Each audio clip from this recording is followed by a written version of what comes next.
Para sa lahat ng napepresenta ng AIM Global ni Brian Tultog, I really do suggest mag-join kayo sa kanya. Personally, ako ang nagko-coach sa kanya, kaya alam niya anong dapat niyong gawin para mag-succeed sa AIM Global. After niyo mag-join, hindi lang si Brian ang magko-coach sa inyo, hindi even ako mismo. Kaya you will have the privilege to ask me questions and tips. Paano ako narating ko? Paano ako naging consistent na top 1? At paano ako naging Hall of Famer?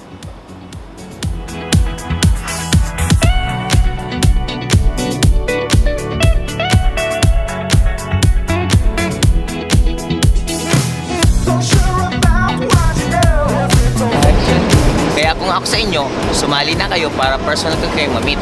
Bye-bye! Happy networking!